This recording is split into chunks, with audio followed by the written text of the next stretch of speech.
খুব বেশি ভালো হইতে চান না আপনারা, এত বেশি ভালো হওয়ার দরকার।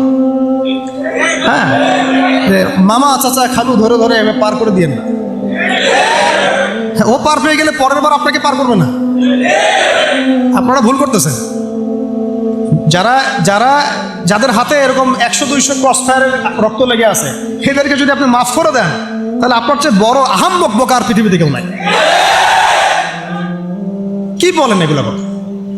ইসলামের বিধান হচ্ছে একজন মানুষকে যদি কেউ হত্যা করে অন্যায়ভাবে, তাকেও শাস্তির আওতায় এনে মৃত্যুদণ্ড কার্যকর করতে হবে। আর যাদের হাতে এরকম 10টা 20টা 30টা করে ক্রসফায়ারের রক্ত লেগে আছে, আপনি ওদেরকে মাফ করে দিবেন?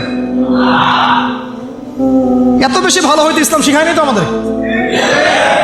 এগুলো তো ভালো না, এগুলো বোকামি। এগুলো কি? এগুলো তো ভালো না, এগুলো হচ্ছে কি বোকামি। ইসলাম শিখে আমাদেরকে ডিপ্লোম্যাটিক হতে, ম্যাচিউরড হতে। সুবহানাল্লাহ। আমি এগুলো দেখে খুব আসলে হতাশ, তাই একটু আক্রোশের কথা বলে ফেললাম, কিছু মনে করবেন না। আল্লাহ পাকের দরবারে লাখো কোটি শুকরিয়া যে আজকে আমরা রংপুর বিভাগীয় শহরের অন্যতম একটি শিক্ষার প্রাণকেন্দ্র বেগম রোকেয়া বিশ্ববিদ্যালয়ে মসজিদের মধ্যে এভাবে খোলামেলা দিনই দার্সে বসতে পেরেছি, হালাকায় বসতে পেরেছি, আলহামদুলিল্লাহ। আমি মূল প্রাণকেন্দ্র অনেকগুলোকেই বলতে পারি। ঢাকা বিশ্ববিদ্যালয়, প্রাইভেট বিশ্ববিদ্যালয়, রিক্সা চালকরা, শ্রমিকেরা, ওলামায়ে কেরাম, সাধারণ মানুষ, আমজনতা সবাই প্রতিবাদ করেছে। কিন্তু সত্যি কথা কি জানেন, কয়েকটা ঘটনা এই পুরো অভ্যুত্থানের প্রেক্ষাপটটাই পরিবর্তন করে দিয়েছে। তার মধ্যে অন্যতম একটা ঘটনা হচ্ছে আমাদের প্রিয় ভাই আবু সাঈদ রাহিমাহুল্লাহ, তার এই আত্মত্যাগ। এর আগ পর্যন্ত এই ঘটনাটা সমস্ত মহলের হৃদয় কাড়ে নাই। আবু সাঈদের সেই বুক পেতে দেওয়ার যে ঘটনা, এই ঘটনাটা কিন্তু আল্লাহ পাকের কাছে এতই কবুল হয়েছে যে প্রত্যেকটা হৃদয়ের মধ্যে সেই ঘটনার একটা রেখাপাত অবশ্যই করেছে। এরপরেই কিন্তু এই বিদ্রোহের আগুনটা সব জায়গায় ছড়িয়ে পড়েছে। এর আগ পর্যন্ত আন্দোলনটা ছিল শুধুমাত্র একটা কোঠা আন্দোলন। তো যখন কোঠা আন্দোলন এভাবে নির্যাতনের, নিপীড়নের শিকার হলো এবং আবু সাঈদের মতো কিছু ভাই যখন শহীদ হলেন, জুলুমের শিকার হলেন, জীবন দিলেন, তখন কিন্তু আস্তে আস্তে আন্দোলনটা আর কোঠা আন্দোলনে সীমাবদ্ধ থাকে না, এটা গণমানুষের আন্দোলনে রূপ নিয়েছিল। এবং আমরা দেখলাম যা হলো, এটা শুধু একদিনের চেপে রাখা ক্ষোভ থেকে এই ফলাফল আসে নাই। এর আগেও বিগত 15-20 বছর ধরে প্রত্যেকটা সেকশনে মানুষ নির্যাতিত হয়েছে। আমরা গুম হয়েছি, ওলামায়ে কেরাম প্রচণ্ড নির্যাতনের শিকার হয়েছেন। শাপলা চত্বরে ঘটনা ঘটেছে, আয়নাঘর ভর্তি হয়ে গেছে ওলামায়ে কেরাম দিয়ে। যতগুলো মানুষ বাইরে আছে, হয়তোবা তার চেয়ে বেশি মানুষ জেলখানায় আর আয়নাঘরে থাকে। প্রেক্ষাপটটা এমন ছিল। আর অনেকে আমাকে রিকোয়েস্ট করেন যে ভাই সব ঘটনাগুলো শুনতে চাই। তো আসলে আমি ইন্ডিভিজুয়ালি বলি যে আমি আমাদের অন্যান্য ভাইদের যে কুরবানি দেখেছি, আমাদের অন্যান্য যে মাজলুম ভাইদের কুরবানি আমি দেখেছি, বিভিন্ন রাজনৈতিক মহলের, ধর্মীয় মহলের, ওলামায়ে কেরাম, আমাদের টিচার, আমাদের ওস্তাদ, হেফাজতে ইসলাম, শাপলা চত্বর, আমাদের কওমি অঙ্গনের ভাইরা, তাদের যে কুরবানি, ত্যাগ, যা আমরা নিজেরা জানি, নিজের চোখে দেখেছি, এর তুলনায় মানে আমার বিষয়টা বলতে আমার লজ্জা লাগে। আমি লজ্জা পাই যে তাদের সামনে আমাদের কোরবানি আসলে কিছুই, আবু সাঈদের সামনে আমাদের কোরবানি আসলে কিছুই। তো এই জন্যে আমরা এই বিষয়গুলো নিয়ে বেশি নাড়াচাড়া করছি না। তবে এখন আলহামদুলিল্লাহ আল্লাহ পাকের পক্ষ থেকে সব স্পষ্ট হয়ে গেছে যে আসলেই বাস্তবতা কী ছিল। এই দীর্ঘদিনের চেপে থাকা এই যে ক্ষোভ, এই যে নির্মম অত্যাচার, জুলুম, নিপীড়ন, মানুষের চাপা একটা মাজলুমের কান্না, এগুলো কিন্তু এক পর্যায়ে বিস্ফোরণিত রূপ নিয়েছে। ওই রূপটাই হচ্ছে এখনকার অভ্যুত্থান পরবর্তী বাংলাদেশ, যেখানে আমরা ইউনিভার্সিটির ক্যাম্পাসের মসজিদে বসে এই কথাগুলো খোলামেলা বলতে পারছি। আলহামদুলিল্লাহ, আল্লাহ পাকে শুকরিয়া আদায় করতে হবে না? তবে একটা সতর্কবাণী হচ্ছে, যদি আল্লাহ পাকের পক্ষ থেকে আসা এই সাহায্যের পরে আমরা যদি আবার উদ্ধত সেই বনু ইসরাইলের মতো আচরণ শুরু করি, তাহলে কিন্তু আরও বড় জালেমকে আল্লাহ চাপাই দিতে পারে। এইটা আমাদের মাথায় রাখা উচিত। আমাদের একটা আশঙ্কা যে আল্লাহ না করুক, আমরা কেন জানি ওই দিকেই যাচ্ছি দিন দিন। আমরা দোয়া করব যেন আবু সাঈদ ভাইদের রক্তের সাথে গাদ্দারি না করা হয়, মুগ্ধদের রক্তের সাথে যেন কোনো মির্জাফরি করা না হয়। এটাই আমাদের রিকোয়েস্ট থাকবে আর কি, আবেদন, দাবি থাকবে। তবে এই গাদ্দারি যদি কেউ করতেও চায়, ইনশাআল্লাহ আমরা সেটা আর হতে দিব না ইনশাআল্লাহ। বাংলাদেশের মাটিতে আমরা কোনো ফ্যাসিস্ট আর উঠতে দিব না ইনশাআল্লাহ। কোনো ঘুমের রাজনীতি করতে দিব না ইনশাআল্লাহ। মানে মাঝে মাঝে তো আমার মনে হয় যে এইভাবে বলি যে কেউ যদি এবার গুম করতে আসে, আমরা পাল্টা প্রতিবাদ করে দেখাই দিব কিভাবে গুমকে প্রতিহত করতে হয়। একটা মানুষ যদি অপরাধ করে থাকে তাকে আপনি লিগ্যাল আইনে বিচার করতে পারেন। সেখান থেকে রাতের অন্ধকারে জাগে তাকে উঠিয়ে নিয়ে চোখ বেঁধে আপনি একটা লাশ কাটার ঘরে ফেলে রাখবেন দিনের পর দিন, খাবার পানির ঠিক ঠিকানা নাই, রিমান্ডের পর রিমান্ড, চোখ বেঁধে, কেউ কাউকে দেখছে না, দিন না রাত কেউ বুঝতে পারে না। এগুলো কি ধরনের মানবতা? কিসের সভ্য যুগ? তাহলে আমরা সভ্যটা হলাম কোথায়? এগুলো তো আপনারা তো ইসলামকে গালি দেন তথাকথিত সুশীলরা, যে ওটা মধ্যযুগীয় বর্বরতা ইত্যাদি ইত্যাদি, নাউযুবিল্লাহ। হ্যাঁ, এই কথাগুলো শুনেন না, মধ্যযুগীয় বর্বরতা। যখন আমরা বলি যে কোরআনের মধ্যে হাত কাটার বিধান আছে, চোরের হাত কাটার বিধান আছে কোরআনের মধ্যে, ব্যভিচার করলে 100টা বেত্রাঘাতের বিধান আছে, বিবাহিত ব্যক্তি যদি ব্যভিচার করে রজমের বিধান আছে, হত্যার বদলে হত্যা আছে, কিসাস, মানে চোখের বদলে চোখ, কানের বদলে কান, হাতের বদলে হাত, দাঁতের বদলে দাঁত, জানের বদলে জান। তারপরে ডাকাতি করলে ডান দিকের হাত বাম দিকের পা কেটে ফেলার বিধান আছে। কেউ যদি নবী সাল্লাল্লাহু আলাইহি ওয়াসাল্লামকে গালি দেয়, শাতেমে রাসূল, তাকে মৃত্যুদণ্ড দিতে হবে, বিধান আছে। কেউ যদি ধর্ষণ করে তাকে মৃত্যুদণ্ড দিতে হবে, এই বিধানগুলো আছে। এগুলোর কথা যদি আমরা এখনকার মিডিয়ার টকশোগুলোতে বলি, তাহলে বলবে না এটা মধ্যযুগীয় বর্বরতা? এতদিন শুনেন না এই কথাগুলো আপনারা? তাহলে এই গুম খুনের রাজনীতি আর কোন যুগের বর্বরতা? এটা কোন যুগের বর্বরতা? আধুনিক যুগের বর্বরতা, তাই না? আধুনিক যুগের প্রাচীন বর্বরতা। এগুলো আবু জেহেলদেরকেও ছাড়িয়ে গেছে আর কি। তো আমরা এক জালেমের জায়গায়, আমার কথা একদম স্পষ্ট, এক জালেমের জায়গায় আমরা আরেক জালেমকে সহ্য করব না। এই অমানবিক গুম খুনের রাজনীতি বন্ধ করতে হবে। ছাত্রদের পড়াশোনার উপযুক্ত পরিবেশ নিশ্চিত করতে হবে। পড়াশোনার মধ্যে ইসলামী কারিকুলাম ঢোকাতে হবে। সমস্ত রকম এই যে ট্রান্সজেন্ডার, নোংরামি, ভণ্ডামি, নষ্টামি, এগুলো বন্ধ করতে হবে। এখনকার বাংলাদেশে আমরা ওই ধরনের বিষয়গুলো আর টলারেট করবো না ইনশাআল্লাহ। অনেক হয়েছে, আমি আপনাদেরকে বললে আপনারা চোখের পানি ধরে রাখতে পারবেন না। আমাদের অনেক বোন পর্যন্ত এরকম গুমের এবং হেনস্থার শিকার হয়েছেন দিনের পর দিন, বছরের পর বছর। বোন ছেলে মানুষ তো সহ্য করতে পারে, মেয়ে মানুষকে নিয়ে কি করে চিন্তা করেন তাহলে। কোনো শায়েখ, কোনো ওস্তাদ 5 বছর থেকেছেন, কেউ 12 বছর থেকেছেন, 12 বছর, কেউ 5 বছর থেকেছেন, কেউ 7 বছর থেকেছেন, কেউ বের হন। উনি বলতেন, আমাদের এক ওস্তাদ বলতেন যে আমার এক পা তো জেলখানা আর এক পা তো বাইরে, মানে যায় আর আসে। তো তাদের তো পরিবার আছে, তাদের স্ত্রী আছে, সন্তান আছে, ছোট ছোট ছেলে মেয়ে আছে, তারা কি মানুষ ছিল না? দেখেন এই অভ্যুত্থানটাকে আমরা এখন একটা বিষয় খেয়াল করছি যে সবাই প্রশংসা নেওয়ার জন্য উঠে পড়ে লেগেছে, সবাই ক্রেডিট নেওয়ার চেষ্টা করছে। আমার ক্রেডিট, আমি মাস্টার মাইন্ড। জি না, এখানে মাস্টার মাইন্ড আল্লাহ রাব্বুল আলামিন। এখানে একক কোনো ব্যক্তির কৃতিত্ব নাই। এটাকে পশ্চিমা বিশ্বের সামনে এইভাবে আপনি প্রেজেন্ট করতে পারেন না যে এখানে এই কয়েকজন মানুষের ভূমিকায় আজকে এই ফলাফল এসেছে, না। এখানে প্রত্যেকটা ভাইয়ের কন্ট্রিবিউশন আছে। এমনকি যে ফেসবুকে পোস্ট দিয়েছে তারও একটা কন্ট্রিবিউশন এখানে আছে। ওই সময় পোস্ট দিলেও ধরা পড়তে হতো, যে পোস্ট দিত তাকে উঠাই নিয়ে চলে যেত। ইন্টারনেট নাই, কি হচ্ছে আমরা বুঝতে পারছি না, কাকে উঠাচ্ছে, কাকে নিয়ে যাচ্ছে, ইত্যাদি ইত্যাদি। তো আফসোসের ব্যাপারটা হচ্ছে আমি অবজার্ভ করছি যে আমাদের স্বাধীনতা আবার হাইজ্যাক হয়ে না যায়। আর এই স্বাধীনতা যেন আবার হাইজ্যাক হয়ে না যায়। আপনারা খুব সচেতন থাকবেন। আল্লাহ পাক আপনাদেরকে বুদ্ধিদীপ্ত একটা প্রজন্ম দিয়েছেন, আলহামদুলিল্লাহ। কিন্তু আমরা আশা করছি যে ইনশাআল্লাহ আপনাদের দ্বারাই হবে, ইনশাআল্লাহ আমাদের দ্বারাই হবে ইনশাআল্লাহ। এখন বরেণ্য ওলামায়ে কেরামদের সাথে আমাদের সমন্বয় আছে, প্রত্যেকটা বিশ্ববিদ্যালয়ে আলোচনা হচ্ছে, কথা হচ্ছে। শুধু প্রয়োজন একটা নির্দিষ্ট লক্ষ্যে গোছানো কাজ এবং সমস্ত ত্যাগের লক্ষ্য, উদ্দেশ্য, নিয়াতটাকে বিশুদ্ধ করা। কোনো দুনিয়াবি স্বার্থে আমরা এই কাজগুলো করব না, শুধুমাত্র এক আল্লাহর সন্তুষ্টির জন্য করবো। কোনো দুনিয়াবি মানে স্বার্থ হাসিলের উদ্দেশ্যে আমরা এই সংগ্রামে লিপ্ত হব না, বরং আমরা আল্লাহ পাকের জমিনে আল্লাহর দ্বীন প্রতিষ্ঠার সংগ্রামে লিপ্ত হব। এখানে যে ভাইরা যে ব্যানারে কাজ করতেছেন করুক, যে কোনো ব্যানারে কাজ করতেছেন করুক, উদ্দেশ্য থাকবে একটাই, যে আমরা সবাই চাই আল্লাহ পাকের জমিনে আল্লাহর দ্বীন প্রতিষ্ঠা হোক। এটা প্রতিষ্ঠা না হলে যত পশ্চিমা তন্ত্রমন্ত্র আছে, আপনারা আমার চেয়ে অনেক ভালো জানেন। এই কমিউনিজমের কথাই বলেন, সোকল্ড এই ডেমোক্রেসির কথাই বলেন, সেকুলারিজমের কথাই বলেন, যত মতবাদ, এগুলো চূড়ান্ত সফলতা এবং চূড়ান্ত জাস্টিস আপনাকে কখনো দিবে না।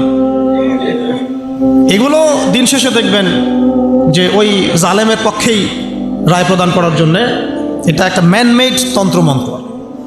এই যে মেয়েটার কথা বলছি, ও তখন অনেক ছোট, আমার সাথে ওর খুব, ও আমার ছেলে তো খুব,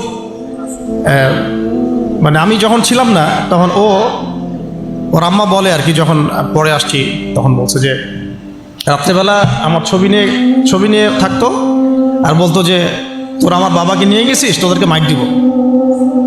এই ইমোশনগুলো কি আপনারা বুঝতে পারবেন? কেউ বুঝতে পারবেন? এরকম আমাদের অনেক ভাই 5 বছর 7 বছর, কেউ তো এমন হয়েছে 10 বছর ওখানেই ওই অবস্থায়, তারপরে তাকে ওই ক্রসফায়ার দিয়ে মাটির তলে পুঁতে ফেলাইতেছে শেষ। একটা কথা বলতে চাচ্ছি যে এখানে আমরা ক্রেডিট নেওয়ার জন্য কেউ যেন প্রতিযোগিতায় লিপ্ত না হই। এখানে প্রশংসা পাওয়ার যোগ্য সেই প্রত্যেকটা মানুষ যারা এখানে কোনো না কোনোভাবে কন্ট্রিবিউট করেছে। এই আগুনটা একদিনে জ্বলে ওঠে নাই, এই আগুনটা জ্বলার পিছনে একটা দীর্ঘদিনের জুলুমের ফলেই মাজলুমের পক্ষ থেকে এই আগুনটা জ্বলে উঠেছে। তো আমরা একটু মূল আলোচনায় আসবো এবং আপনাদের উদ্দেশ্যে আমি কি আলোচনা করব এটা ভাবছিলাম। আর এখানে যতবার আমরা যাওয়া আসা করতেছি একটা কথাই খালি মনে পড়ছে যে এটাই সেই জায়গা যেখানে আমাদের ভাই এভাবে জীবন দিয়েছে, সারা দুনিয়ার মানুষ এটা দেখেছে। এখন আসেন মূল আলোচনায় আসি। আমরা আপনাদেরকে একটা মেসেজ দিতে চাই। জীবন দেয়ার ইতিহাসে একটা কথা খুব চর্চিত হচ্ছে যে আমাদের ভাই আবু সাঈদ রাহিমাহুল্লাহ তিনি একটা মহাকাব্য রচনা করেছেন। এই কথাটা কিন্তু বিশ্ব প্রেক্ষাপটে বলা হয়েছে না? কিন্তু এইরকম মহাকাব্য পবিত্র কোরআনে এবং হাদিসে এবং নবী সাল্লাল্লাহু আলাইহি ওয়াসাল্লামের সিরাতে এরকম অগণিত মহাকাব্যের ঘটনা আছে। কিন্তু আমাদের কথা বলার উদ্দেশ্য হচ্ছে এই জীবন বিসর্জন যেন বিফলে না চলে যায়, তার জন্য বিফলে না, বরং এই জাতির জন্য যেন বিফলে না চলে যায়। কেউ যেন আমাদের ভাইদের রক্তের উপর সিঁড়ি বানিয়ে তার স্বার্থ উদ্ধারের মঞ্চ তৈরি করতে না পারে। এটাই আমাদের মূল আলোচনা। আপনাদেরকে শুরুটা বলছি এখান থেকে। দেখুন, আজকে থেকে হয়তো হাজার হাজার বছর আগে, আমি খালি পয়েন্টগুলো একটু টাচ করে যাব, বাকিটা আপনারা পড়বেন, বাসায় গিয়ে স্টাডি পড়বেন ইনশাআল্লাহ আরও অনেক জ্ঞান আপনারা হাসিল করতে পারবেন ইনশাআল্লাহ। আমি শুধু জাস্ট পয়েন্টগুলোকে আপনাদেরকে ধরাই দিব, বাকি পড়াশোনা আপনাদেরকে করতে হবে। হাজার হাজার বছর আগে এরকম জীবন দিয়ে মহাকাব্য রচনার একটা ইতিহাস হয়েছিল। প্রথম এই ইতিহাস রচনা করেছিলেন আদম আলাইহিস সালামের পুত্র হাবিল। আদম আলাইহিস সালামের পুত্র হাবিল, সূরা মাঈদার মধ্যে পাবেন, পড়ে নিয়েন। কিসের কারণে হাবিলের কুরবানি কবুল হচ্ছে, কাবিলের কুরবানি কবুল হচ্ছে না? কাবিল হাবিলের প্রতি প্রচণ্ড হিংসাত্মক, যদিও সে নবীর সন্তান। শয়তান এখানেই কাজ করে ভাইয়ের মধ্যে। এখনও যেটা হয়ে গেল বাংলাদেশে, আমরা কিন্তু সবাই কালিমা পড়া মুসলমান, তারপরেও কিন্তু একে অপরের বিরুদ্ধে দাঁড়াতে হলো। হিংসা, জুলুম, বিদ্বেষ, অনেক কারণ থাকে মাঝখানে কনফ্লিক্টের, এটা ক্রাইসিস অফ কনফ্লিক্ট। এখন কাবিল যখন হাবিলকে হত্যা করতে চাচ্ছে, তখন হাবিল বলছে যে তুমি যদি আমাকে হত্যা করার জন্য হাত বাড়াও, আমি তোমাকে হত্যা করার জন্য আমার হাত বাড়াবো না। ঘটনাটা কি আবু সাঈদের সাথে মিলে? তুমি যদি আমাকে হত্যা করার জন্য হাত বাড়াও, আমি তোমাকে হত্যা করার জন্য হাত বাড়াবো না। তুমি শুট করলে আমিও শুট করছি না। কাবিল হাবিলকে হত্যা করে ফেললো, হাবিল কোনো প্রতিবাদ করলো না। নবী করিম সাল্লাল্লাহু আলাইহি ওয়াসাল্লাম বলেছেন, পৃথিবীতে যত খুন হবে কিয়ামত পর্যন্ত, মনোযোগ রাখেন, পৃথিবীতে কিয়ামত পর্যন্ত যত খুনের ঘটনা ঘটবে, সমস্ত খুনের পাপের একটা অংশ কাবিলের আমলনামায় যুক্ত করা হবে। এখানে কে সফল? মহাকাব্য কে রচনা করেছে, হাবিল না কাবিল? আল্লাহ পাক আমাদেরকে শিক্ষা নেওয়ার তৌফিক দান। নূহ আলাইহিস সালামের যুগে, নূহ আলাইহিস সালামের একজন সন্তান,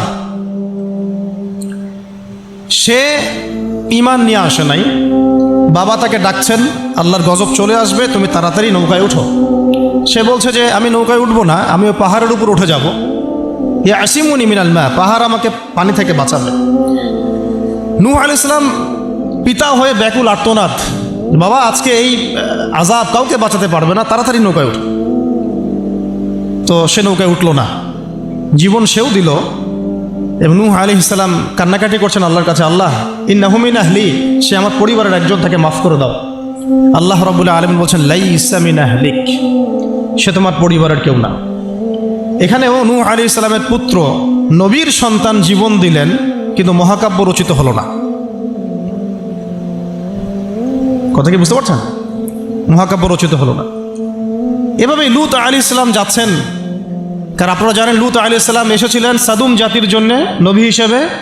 ওই জাতির মূল পাপই ছিল সমকামিতা, যেটাকে এখন আমরা এই সো কল্ড ট্রান্সজেন্ডার, তারপরে এলজিবিটি এইসব ইস্যুর মধ্যে নিয়ে আসছি। আর এটা পশ্চিমাদের একটা বড় এজেন্ডা, বাংলাদেশে এটাকে বাস্তবায়ন করা। এই জন্যে তারা পশ্চিমার কিছু সেবা দাসকে তাদের মাথার উপরে নিয়েছে এটাকে বাস্তবায়ন করার জন্য। এবং যত সুদী এনজিও আছে এদের একটা বড় অংশ এর সাথে সম্পৃক্ত।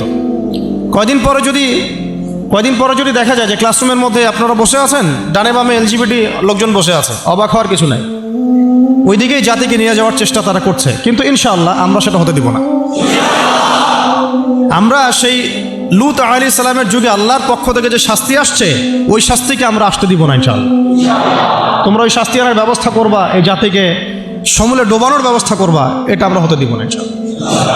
লূত আলাইহিস সালাম দাওয়াতের কাজ করেই যাচ্ছেন, তাদের কওম সেটা শুনছে না। মূল পাপ ছিল তাদের সমকামিতা, হোমোসেক্সুয়ালিটি। আল্লাহ পাক এমনভাবে তাদেরকে ধ্বংস করেছেন যেভাবে অন্য কোনো কওমকে করেন নাই। আসমান থেকে ফেরেশতা পাঠিয়ে জর্ডানে দেখবেন ডেড সি, মৃত সাগর, ওই জায়গাটা আছে এখনও, ওখানে সাদুম গোত্র বাস করত। পাখা দিয়ে ফেরেশতারা তাদের পাখা দিয়ে ওই জায়গাটা এইভাবে উঠিয়ে আসমানে উঠিয়ে আসমান থেকে পাথর বর্ষণ করে এদের সবাইকে থ্যাতলা করে আবার উল্টা দিকে দাফন করে দেওয়া হয়েছে। এমন শাস্তি পৃথিবীর ইতিহাসে কাউকে দেওয়া হয় না। তো আমরা কি বাংলার জমিন এই শাস্তি ডেকে নিয়ে আসতে চাচ্ছি?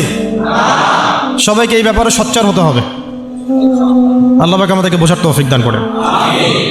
লূত আলাইহিস সালামের স্ত্রী তার পক্ষে ছিল না।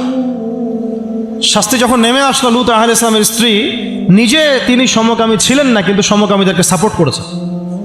বাংলাদেশে এমন অনেক মানুষকে দেখা যাচ্ছে এখন, নিজেরা হয়তো এলজিবিটি না, কিন্তু এটাকে সাপোর্ট করছেন। তো লূত আলাইহিস সালামের স্ত্রী সেই গজব থেকে বাঁচতে পারলেন না, আল্লাহ পাক তাকেও ধ্বংস করলেন। সেও জীবন দিল, এটা কোনো মহাকাব্য হলো না, নবী পরিবারের স্ত্রী হওয়া সত্ত্বেও। ঠিক আছে? কিন্তু আমরা যদি একটু ইব্রাহিম আলাইহিস সালামের দিকে তাকাই, তাকে ডেকে নিয়ে আসা হচ্ছে রাজদরবারে, বলো তোমার খোদাকে, তোমার আল্লাহকে। ইব্রাহিম আলাইহিস সালাম বলছেন, আমার আল্লাহ তিনি যিনি জীবন দেন, মৃত্যু দেন।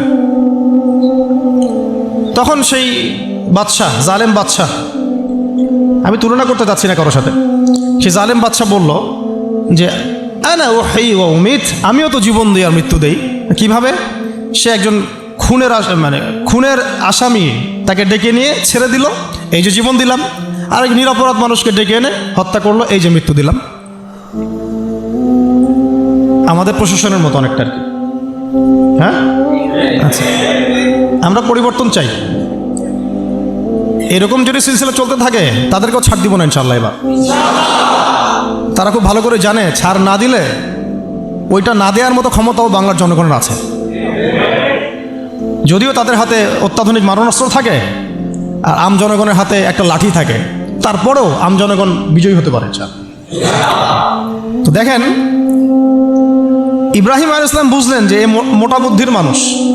তখন ইব্রাহিম আলাইহিস সালাম বললেন যে আমার রব পূর্ব দিক থেকে সূর্য ওঠান আর পশ্চিম দিকে ডুবান। তো তুমি যদি রব হয়ে থাকো তাহলে পশ্চিম দিক থেকে সূর্য উঠায় পূর্ব দিকে ডুবাও। ফাবুহিতাল্লাযী কাফার। আমি সবগুলো আয়াত কিন্তু বলতে থাকলে অনেক সময় যাবে, আমি জাস্ট পয়েন্টগুলো বলতেছি। এটা সূরা বাকারায় আছে। কোথায় আছে? সূরা বাকারায়। এর আগে যেটা বললাম এই কওমে সাদুম, এটা অনেক জায়গাতে আছে। সূরা হুদ পড়ে দেখেন, আরও সূরা আরফ পড়ে দেখেন। আর যেটা বললাম একটা কি বলেছি, নূহ আলাইহিস সালামের কথা, সূরা হুদে আছে। আর মাইদায় আছে আদম আলাইহিস সালামের 2 সন্তানের কথা বললাম। তো ইব্রাহিম আলাইহিস সালামের এই ঘটনাটা আছে সূরা বাকারায়। তখন ফাবুহিতাল্লাযী কাফার, কাফের হতভম্ব হয়ে গেল। তখনই কিন্তু তখন ইব্রাহিম আলাইহিস সালামকে আগুনের মধ্যে পুড়িয়ে মারার আদেশ দেওয়া হয়েছে। তো ইব্রাহিম আলাইহিস সালাম তখন কিন্তু জান দিতে প্রস্তুত, আগুনে পুড়ে যাবেন তিনি, কোনো সমস্যা নাই। তাকে ফেলে দেওয়া হলো। জিবরাইল আলাইহিস সালাম তখন এসেছেন, বলেছেন যে আপনার কোন হাজত আছে কি আমার কাছে, প্রয়োজন আছে? তিনি বলেছেন না, হাসবি আল্লাহ ওয়া নি'মাল ওয়াকিল, হাসবি আল্লাহ ওয়া নি'মাল ওয়াকিল। আমরাও এই জিকিরটা চলতে ফিরতে সবসময় করতে পারি। এক বচনে হচ্ছে হাসবি আল্লাহ ওয়া নি'মাল ওয়াকিল, বহু বচনে হাসবুন আল্লাহ ওয়া নি'মাল ওয়াকিল। আর একটা অংশ অ্যাড করা যায় নি'মাল মাওলা ওয়া নি'মান নাসির। তখন আল্লাহ রাব্বুল আলামিন তখন এই আগুনকে বললেন, ইয়া নার কুনি বারদান ওয়া সালামান আলা ইব্রাহিম, হে আগুন ঠান্ডা হয়ে যাও, শান্তিদায়ক ঠান্ডা হয়ে যাও ইব্রাহিমের জন্য। সুবহানাল্লাহ। তো এখানে মহাকাব্য রচিত হলো। তার সন্তান ইসমাঈল আলাইহিস সালাম ছোট্ট বালক, হয়তো এই ছেলেটার সমান হবে, 10-12 বছর, ডেকে নিয়ে এসে বলছেন, বাবা ইন্নী আরা ফিল মানামি আন্নী আযবাহুক, আমি স্বপ্নে দেখেছি যে আমি তোমাকে জবাই করছি। ফানজুর মাযা তারা, তোমার রায় কি আমাকে বলো, তোমার কি খেয়াল? সূরা সাফফাতের মধ্যে আছে, সূরা ইয়াসিনের পরে সূরা। তখন এই 12 বছরের সন্তান বলছে, 12-14 বছরের সন্তান ইসমাঈল আলাইহিস সালাম বলছেন, যেমন মা তেমন সন্তান, কারণ তার মাকে আগে রেখে আসা হয়েছে জনমানশূন্য জায়গায়।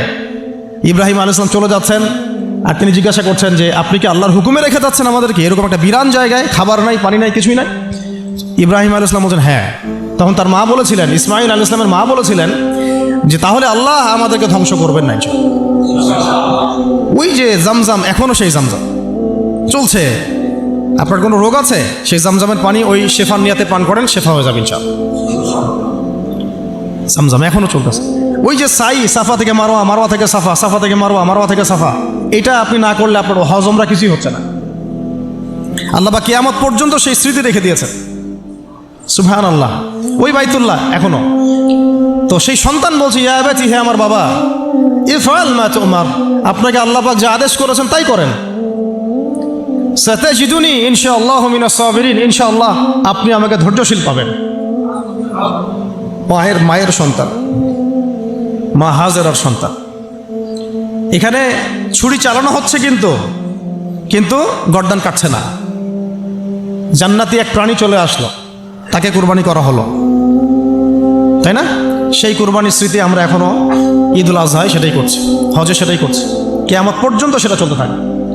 এখানে জীবন দেওয়ার প্রত্যয়টা মহাকাব্যে পরিণত হয়েছে, হয় নাই? আমি বুঝাতে চাচ্ছি যে আমরা আমাদের জান, মাল, ইজ্জত, সময়, শ্রম যে বিলিয়ে দিব, দিন শেষে কোনো মহাকাব্য রচিত হয় নাকি আমরা এটা শুধু একটা স্রেফ দুনিয়াবি একটা ঘটনায় পরিণত হয়, এটার পার্থক্য যেন বুঝতে পারি। কথা কি বুঝতে পারছেন? না হলে কিন্তু অনেক সময় দেখা যাবে আমাদের ভালো প্রচেষ্টাও ইনভেইন হয়ে গেছে। আল্লাহ না করুক, আল্লাহ না করুক। সূরা ইউসুফ পড়েন, ওখানেও দেখবেন ভাইয়েরা ষড়যন্ত্র করে ভাইকে কুয়ায় ফেলে দিল, নির্দোষ নিরপরাধ। যেমন নির্দোষ নিরপরাধ বহু মানুষকে তুলে নিয়ে পড়া আয়না ঘরে ফেলে দিয়েছেন। একেবারে নির্দোষ, একেবারেই নিরপরাধ, না কারো ডানে আছে না কারো বামে আছে। কিছু মানুষ অনলাইনে ভাইব সৃষ্টি করে দিল যে ওরা হচ্ছে জঙ্গি, ওরা হচ্ছে খারেজি, ওরা হচ্ছে উগ্রবাদী, ওরা হচ্ছে কি আদনানি গোষ্ঠী। হ্যাঁ, এইসব শব্দ আসছে না? এই মানুষগুলোর জন্য আমাদেরকে হ্যারাসমেন্টটা পোহাতে হচ্ছে। এখানে আমি বলি না যে সরাসরি তাগুত দায়ী, ওদের তো একটা সিলসিলা আছেই, যারা এই কয়েকটা ওয়ার্ড ইউজ করে ওদেরকে ট্রেস করা। যেমন ইসলাম কায়েম, আল্লাহর জমিন আল্লাহর দিন কায়েম, ইসলামী শরিয়া প্রতিষ্ঠা, খেলাফত প্রতিষ্ঠা, দাওয়াতের সাথে জিহাদ, এই যে কিছু ট্রেসিং ওয়ার্ড আছে আর কি। তারা মনে করে এই ওয়ার্ডসগুলো যারা ইউজ করে তারা মনে হয় এলিয়েন, তারা ইসলামের কিছুই বুঝে না, আমরাই সব বুঝি। এরা হচ্ছে একটা নতুন ইসলাম শিখাচ্ছে নাকি, এটা নাকি একটা উগ্রবাদী ইসলাম, নাউযুবিল্লাহ। অথচ এই শব্দগুলো নবী সাল্লাল্লাহু আলাইহি ওয়াসাল্লাম আমল করে দেখান নাই। নবী সাল্লাল্লাহু আলাইহি ওয়াসাল্লাম আল্লাহর জমিন আল্লাহর দিন কায়েম করেন নাই, তিনি দাওয়াতের সাথে জিহাদ করেন নাই, তিনি কি ইসলামী খিলাফা কায়েম করেন নাই? হ্যাঁ, তিনি কি কাফের মুশরিকদের সাথে এই বদর উহুদ খন্দকে ছিলেন না? তিনি কি শাহাদাতের তামান্না মানুষের মধ্যে ঢুকান নাই, জাগ্রত করেন নাই? তো তারা চায় এমন ইসলাম যে ইসলামটা পশ্চিমাদের সিলেবাস ভুক্ত, পশ্চিমাদের মানে অথরিটি থেকে মানে রেজুলেশন পাস করা ইসলাম তারা চাপিয়ে দিতে চায়। কথা বুঝতে পারছেন? পশ্চিমাদের বুঝ অনুযায়ী ওদের রেজুলেশনে পাশ হওয়া ইসলাম তারা বাংলার জমিনে পাশ করতে চায়। সিরাতের ইসলাম তারা সহ্য করতে পারে না। কোরআনের, সুন্নার এবং সিরাত কেন্দ্রিক যে প্রকৃত ইসলাম এবং পূর্ণাঙ্গ ইসলাম, এটা তারা সহ্য করতে পারে। দেখেন বাংলাদেশে এই যে কনফ্লিক্টটা হলো, এটাও তো একটা কনফ্লিক্ট হয়েছে, তাই না? এখানে আমাদের ভাইরা যেমন জীবনও দিয়েছে, তাদের পক্ষের কিছু ভাই কি মারা যায় নাই? তারা কি ছাত্র জনতার হাতে মরে নাই? বলেন। দেখেন গণতান্ত্রিক ভাষায় এটাকে নিয়ে কিন্তু কেউ সমালোচনা করতেছে না, করতেছে? কিন্তু এইটাই যদি আমরা বলতাম যে সিরাতের আলোকে নবী সাল্লাল্লাহু আলাইহি ওয়াসাল্লাম দাওয়াতও দিয়েছেন, ক্ষেত্র বিশেষে জিহাদও করেছেন, তখন আমাদেরকে উঠাই নিয়ে চলে যাবে। সেম বিষয়। আপনি তো কনফ্লিক্টেই গেলেন, এখানেও তো মারলেন, এখানেও মারলেন, এখানেও মরলেন। আমরা বলছি না যে এই মুসলিম কান্ট্রিতে, বাংলাদেশের এই চলমান প্রেক্ষাপটে এই কান্ট্রিতে ওই রকম সশস্ত্র জিহাদের প্রেক্ষাপট তৈরি হয়েছে, এটা আমরা বলবো না, বললে ভুল হবে। এরকম প্রেক্ষাপট বাংলাদেশে এখনো তৈরি হয় নাই, এখন তৈরি হয় নাই। হ্যাঁ, যদি কোনো কুফার আমাদেরকে অ্যাটাক করে তখন তৈরি হবে, ঠিক আছে? আমরা চাচ্ছি না এটার জন্য কেউ প্রত্যাশী থাকুক, এটাও ঠিক না। কিন্তু বাংলাদেশে ওই প্রেক্ষাপট তৈরি হয়নি। কিন্তু সিরাতের পুরো বিষয়টা মানুষের মধ্যে জানা দরকার আছে না নাই? যেমন বাংলাদেশের মানুষ নামাজ শব্দ চিনে, রোজা শব্দ চিনে, হজ যাকাত এতটুকু চিনে, কিন্তু এরা শরিয়া আইন বুঝে না, খিলাফা বুঝে না, দাওয়াত জিহাদ এগুলো বুঝে না, তাই না? আমর বিল মারুফ নাহি আনিল মুনকার অনেকে বুঝে না। পূর্ণাঙ্গ ইসলাম ইকামত দিন এটা তারা বুঝে না, কিন্তু নামাজ শব্দ তারা পরিচিত। চোরের হাত কাটতে হবে এটা তারা পরিচিত। আর কিছু মানুষ আছে যারা শরিয়া চায় না এই কারণেই যে শরিয়া যদি বাস্তবায়িত হয় তাহলে তারাই ব্যক্তি জীবনে পাপ করতে পারবে না, এই জন্য তারা শরিয়া চায়। সে তো নিজেই চোর, সে তো চাইবে না যে হাত কাটার বিধান চালু হোক। সে তো নিজেই দুর্নীতিবাজ, ও তো চাবে না যে এটা চালু হোক। এই আর কি, সবাই জেনা করতে চাচ্ছে, সবাই সুদ খাইতে চাচ্ছে, তাহলে এগুলো চালু হলে তো সমস্যা। তো মূল প্রসঙ্গে আসি যে দেখুন, পশ্চিমাদের এই বোঝানো এবং শেখানো ইসলাম প্রকৃত ইসলাম নয়, কশ্চিনকালেও নয়। প্রকৃত ইসলাম সেটাই যেটা কোরআনে থাকবে, হাদিসে থাকবে এবং নবী সাল্লাল্লাহু আলাইহি ওয়াসাল্লামের সিরাতের মধ্যে থাকবে, এবং যার উপরে সাহাবায়ে কেরাম আমল করে দেখিয়েছেন, সেটাই প্রকৃত ইসলাম। নতুন করে কোনো মডারেশন অফ ইসলামের কোনো সুযোগ নাই। আমরা খুব আফসোসের সাথে লক্ষ্য করছি যে কিছু মডারেট ইসলামপন্থীদেরকে পশ্চিমারা মাথার উপর উঠাচ্ছে এখন। তাদেরকে আবার এমনভাবে রিপ্রেজেন্ট করতেছে মনে এরাই ইসলাম বুঝে, আমরা আর কিছুই বুঝি না। তা আসেন আমার সাথে লাইভ ডিবেটে বসেন না, আমার সাথে পুরো জাতির সামনে লাইভ ডিবেটে বসেন। এই যে কিছু বাউল মার্কা, লালন মার্কা ইসলাম যে প্রচার করতেছেন, এগুলো যে একেবারে সারাসার যেগুলো একটা বিভ্রান্তি, গোমরাহি এবং পথভ্রষ্টতা, এটা নিয়ে তাহলে পুরো জাতির সামনে বসেন আমাদের সাথে। যদি জাতির সামনে বসতে লজ্জা পান তাহলে মাদ্রাসায় এসে বসেন, আমরা বুঝাই। এটাতে রাজি না। পশ্চিমারা বুঝাইছে যে ইসলাম, সেই ইসলাম তারা বসতে চায়। কিছু মানুষের কথা এতই চাইল্ডিশ, প্রিম্যাচিওর, যে আপনারা কি শরিয়ার কথা বলে, পূর্ণাঙ্গ ইসলাম প্রতিষ্ঠার কথা বলে, ইসলামী আইনের কথা বলে দেশটাকে কি আপনারা সিরিয়া বানাতে যাচ্ছেন? দেশটাকে কি আপনারা আফগানিস্তান বানাতে যাচ্ছেন? এরকম কথা আসতেছে অনেক। তো সিরিয়া কি মুসলমানদের হাতে এই অবস্থা হয়েছে, নাকি সিরিয়া পশ্চিমাদের হাতে অবস্থা হয়েছে? উত্তর দেন। সিরিয়ার গৃহযুদ্ধটা কি মুসলমানরা লাগাইছে, না এই গৃহযুদ্ধের পিছনে পশ্চিমাদের এখানে ষড়যন্ত্র ছিল?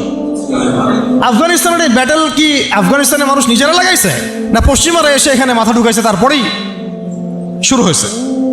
রাশিয়ানরা যখন এখানে আসছিল এই আফগান কন্টিনেন্টে, তখন তারা অস্ত্র হাতে নিতে বাধ্য হয়েছে।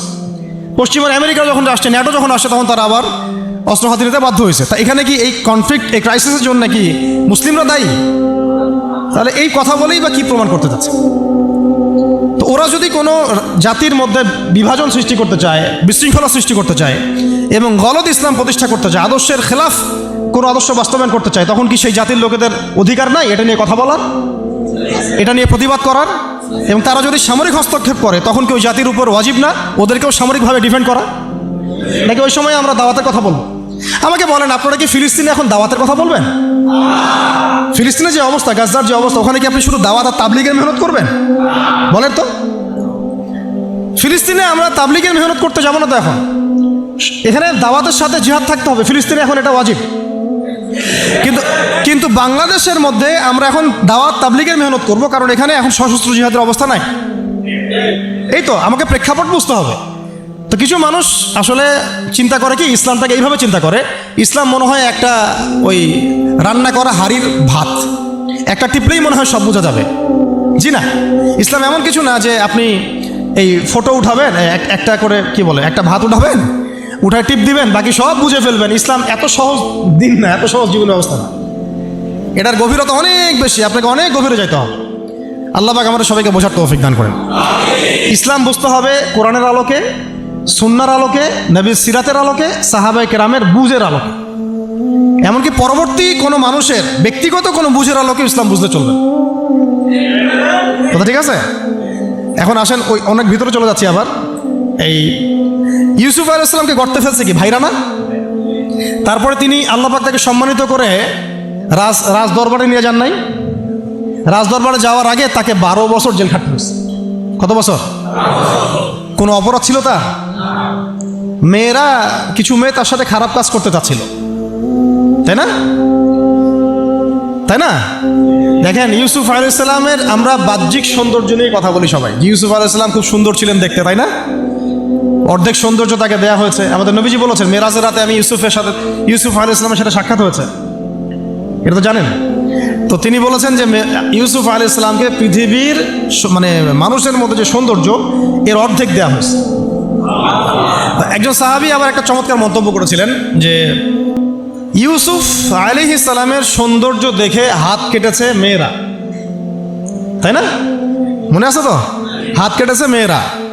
আর আমাদের নবী সাল্লাল্লাহু আলাইহি ওয়াসাল্লামের চেহারা মোবারকের নূর দেখে জান দিয়েছে সাহাবীরা, তাই না? বদরের মাঠে। তো ইউসুফ আলাইহিস সালাম কোনো অপরাধ করেন নাই, তারপরেও জেনার অপরাধে তাকে থাকতে হইল। আর আমাদেরকে তো মাশাআল্লাহ মানে বিনা অপরাধে কত কিছু করতে হইল। আপনারা সূরা বুরুজ পড়বেন, এখানে একটা ছোট বালকের কথা আছে। ওই বালককে, অনেক বড় ঘটনা, এটা আলাদা লেকচার আছে, আমার দেখে নিন। ওই বালককে মানে রাজা, মানে জালেম শাসক রাজা, সে জাদু শিখাচ্ছে আর কি। কি শিখাচ্ছে? জাদু। এটা হারাম, একেবারে হারাম। জাদু শিখাচ্ছে, কিন্তু জাদু শিখতে আসার সময় সে আবার এক আল্লাহর ওলির দরবার দিয়ে আসে। ওর কাছে তখন আবার ওই কথাগুলো খুব ভালো লাগে, সেখানে বসে দিনের কথা শুনতে শুরু করে। এদিকে আবার জাদুও শিখে, এদিকে আবার দিনের কথাও শিখে। এক পর্যায়ে তার মধ্যে এটা মানে প্রাধান্য বিস্তার করলো যে এটাই মনে হয় সত্য, আল্লাহর দিনের কথাটাই সত্য। তো একদিন রাস্তায় যাওয়ার সময় হঠাৎ একটা প্রাণী, মানে বিভৎস একটা প্রাণীর দেখা মিলছে, কেউ রাস্তা থেকে সরাইতে পারে না। তখন সে চিন্তা করলো যে আজকে আমি পরখ করে দেখবো যে এই জাদুকরের এলেমটা বেশি কার্যকর, এই আল্লাহর ওলির এলেমটা বেশি কার্যকর। সে একটা পাথর নিয়ে নিক্ষেপ করে বলল, যদি হে আল্লাহ, আল্লাহর ওলি তোমার কাছে, এই পাদ্রী বুজুর্গ তোমার কাছে বেশি মাকবুল হয়, তাহলে আজকে এই ঢিলের ওসিলায় তুমি এই প্রাণীটাকে মেরে ফেলো। তো ওই ঢিল দেওয়ার সাথে সাথেই প্রাণী মারা গেছে। তো তখন সে মাশাআল্লাহ ইসলাম কবুল করে ভিতরে ভিতরে, কিন্তু প্রকাশ করে না। পরে যখন প্রকাশ হয়ে যায় তখন তাকে মেরে ফেলার জন্যে, আমি শর্টকাটে বলতেছি, ওই শাসক কী করলো, ওর সেনাবাহিনীকে লেলিয়ে দিল, ওকে নিয়ে যাও পাহাড়ের উপর থেকে ফেলে দিবা। পাহাড়ের উপরে উঠেছে সে, ফেলাই দিবে তাকে। তখন সে একটা দোয়া পড়লো, আল্লাহুম্মা কফিনিহিম বিমা শি'তা। দোয়াটা শিখে নেবেন, আল্লাহুম্মা কফিনিহিম বিমা শি'তা। আমরা এই দোয়াগুলো করতাম, আল্লাহুম্মা কফিনিহিম বিমা শি'তা, আল্লাহুম্মা ইন্না নাজআলুকা ফি নুহুরিহিম ওয়া নাউযু বিকা মিন শুরুরিহিম, ইয়া মুনজিলাল কিতাব সারিআল হিসাব ইহজিমুল আহজাব, আল্লাহুম্মা হজিমহুম ওয়া জালজিলহুম। এগুলোর যে ইফেক্ট এটা আমরা নিজের চোখেই দেখেছি, ঠিক আছে? এই দোয়াগুলো শিখবেন। তো সে দোয়া করলো, আল্লাহুম্মা কফিনিহিম বিমা শি'তা। তো তাকে তো ফেলাতে পারলোই না, বরং ওরাই নিচে পড়ে গেছে। সে হেঁটে হেঁটে রাজদরবারে আসছে, কি হলো, তোমাকে মারতে পাঠালাম, কি সমস্যা, কীভাবে আসলা? এইভাবে। আবার পাঠাইছে সেনাবাহিনী, যাও একে সমুদ্রের মাঝখান থেকে ফেলে দিবা, পুরো সাগর থেকে ফেলে দিবা। ওই সাগরের মাঝখানে নিয়ে যাওয়া হলো, ওখানেও সে আবার দোয়া করছে, আল্লাহুম্মা কফিনিহিম বিমা শি'তা। সাগরে ঝড় ওঠা শুরু হলো, ওর সেনাবাহিনী পড়ে গেছে, সে আবার সেফ অ্যান্ড সাউন্ড চলে আসলো রাজদরবারে। কি সমস্যা হে তোমার, তোমাকে মারা যাচ্ছে না কেন? এই ছেলেটাকে বাদশা বলতেছে যে তুমি কে হে, মারা যাচ্ছে না কেন? তো সে বলছে, দেখেন, আপনি যদি আমাকে মারতেই চান তাহলে আমি যেটা বলি সেটা করেন। যে কি সেটা? আপনি রাজ্যের সমস্ত মানুষকে জড়ো করেন, করে আমাকে খেজুর গাছের সাথে বেঁধে দিবেন, দিয়ে আমার ধনুক থেকে একটা তীর বের করবেন, তীরটা বের করে সবার সামনে এইভাবে নিশানা লাগায় বলবেন, বিসমিল্লাহি রব্বি হাযাল গোলাম। মানে হচ্ছে আমি এই ছেলেটার রবের নামে তীর নিক্ষেপ করছি। কি বুঝলেন? আমি এই ছেলেটার রবের নামে তীর নিক্ষেপ করছি।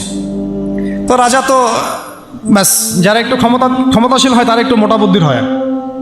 তো তারা এই কাজই করলো, সমস্ত লোকজনকে জড়ো করে বিসমিল্লাহি রব্বি হাযাল গোলাম নিক্ষেপ করলো। ছেলেটার হাদিসের মধ্যে আসছে ছেলেটার এই জায়গায় তীর ঢুকে দিক দিয়ে বের হয়ে গেছে। তো সে শহীদ হয়ে গেছে, আলহামদুলিল্লাহ। এমন এই দৃশ্যটা দেখার পরে ওইখানে উপস্থিত সব মানুষ ইনস্ট্যান্ট দেন লা ইলাহা ইল্লাল্লাহ এটা সাক্ষী দিয়ে মুসলিম হয়ে গেছে। তাহলে মহাকাব্য রচিত হলো। তো তখন এই রাজা তো মাথা খারাপ, আরে একজনকে নিয়ে পারি না এবার সবাই। তখন ওইখানেই গর্ত খোঁড়া হয়েছে, গর্ত খুঁড়ে সবাইকে আগুনের মধ্যে নিক্ষেপ করা হয়েছে। এই ঘটনার নাম আসহাবুল উখদুদ। আসহাবুল সূরা বুরুজের মধ্যে পাবেন। মহাকাব্য রচিত হয় নাই। ওই সময় এক মায়ের একটা সন্তান, হ্যাঁ, মা লাফ দিবে আগুনে, কিন্তু সন্তান আছে, সে হেজিটেট ফিল করতেছে। ওই যে সন্তান, এই দুধের বাচ্চা তখন কথা বলে ওঠে যে মা তুমি চিন্তা করো না, মা তুমি চিন্তা করো না, তুমি লাফিয়ে পড়ো আগুনে, ইনশাআল্লাহ আগুনের পরেই জান্নাত আছে।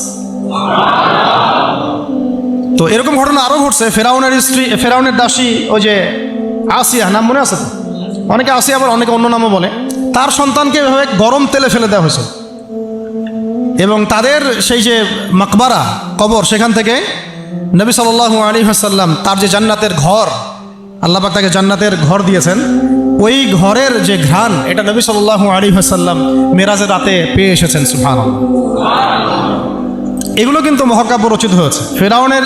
ফেরাউনের দাসী মহাকাব্য রচনা করেছেন। আসহাবুল উখদুদের এই বালক মহাকাব্য রচনা করেছেন। ওই উখদুদের সেই মানুষগুলো মহাকাব্য রচনা করেছেন, তারাও জীবন দিয়েছেন, তাদের জীবন দেওয়া ব্যর্থ হয় নাই। হয়েছে না? এরকম আরও অনেক হিস্ট্রি আছে, একটা করে বলতে গেলে অনেক। একটা কথা মনে পড়লো যে সূরা ইয়াসিন আপনারা পড়েন না অনেকেই? সবাই সকালবেলা সূরা ইয়াসিন পড়বেন, আমলটা করবেন। ফজরের নামাজের পরে সূরা ইয়াসিন পড়ার অভ্যাস করেন। আমি তো বলি সূরা ইয়াসিন মুখস্থ করে ফেলেন। কিছু কিছু বিষয়ে নবীজি চাইতেন যে উম্মার কলিজার মধ্যে থাক। তার মধ্যে সূরা মুলক আছে, তিনি চাইতেন সবার যেন এটা হিফজ থাকে। সূরা ইয়াসিন একটা অনবদ্য সূরা, এটা আপনার যে কোনো হাজতও পূরণ করতে পারে ইনশাআল্লাহ। আপনি আল্লাহর হেফাজতে থাকবেন।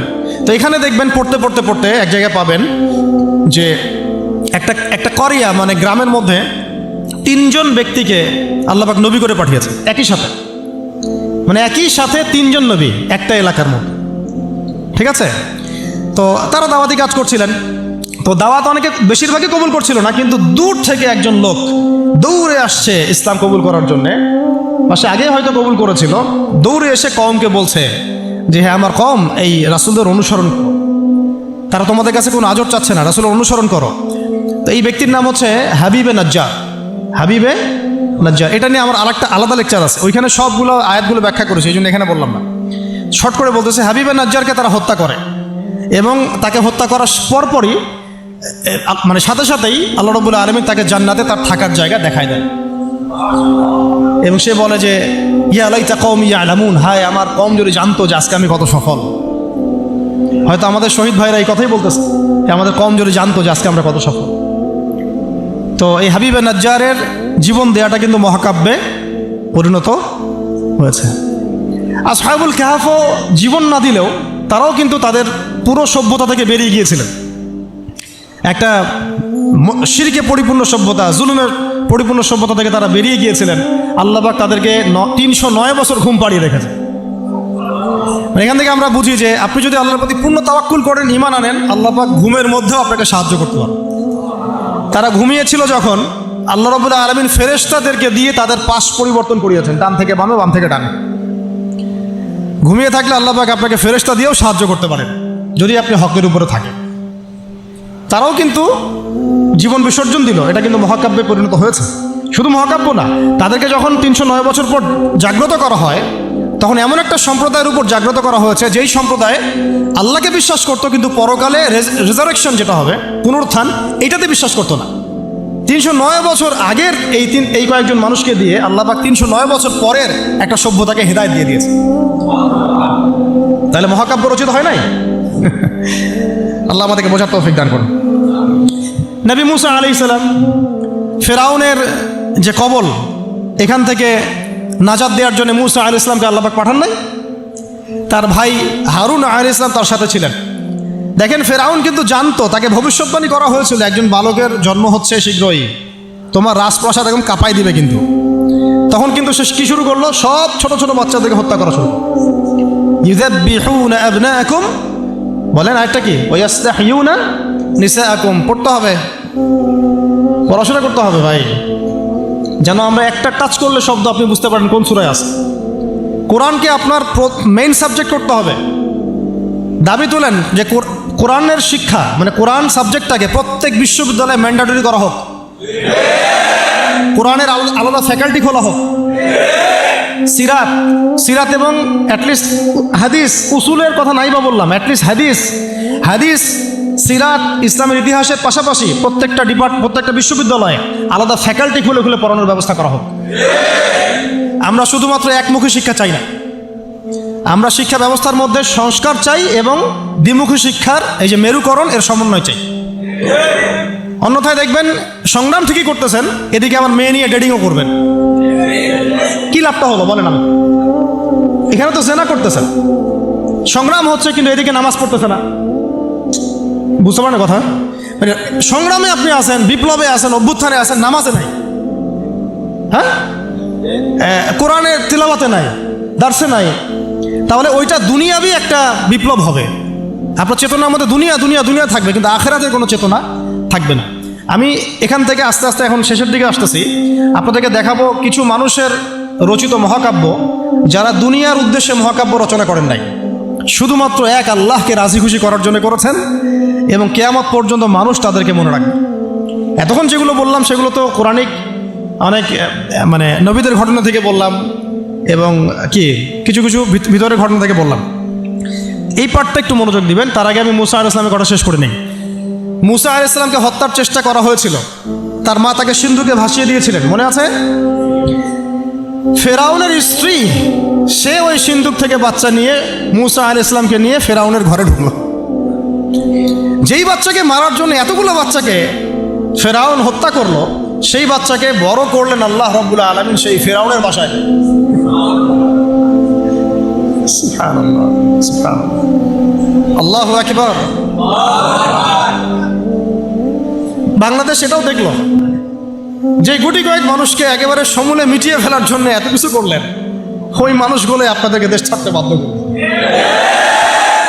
সুবহানাল্লাহ, সুবহানাল্লাহ। দেখেন আমি কিছু চিন্তা করি মাঝে মাঝে, যেই শাহবাগ থেকে আপনারা নবীকে গালি দিয়েছেন, হ্যাঁ, যেই শাহবাগ থেকে নাস্তিকতার আন্দোলন হয়েছে, ওই শাহবাগ থেকে এবার আওয়াজ উঠেছে খেলাফত।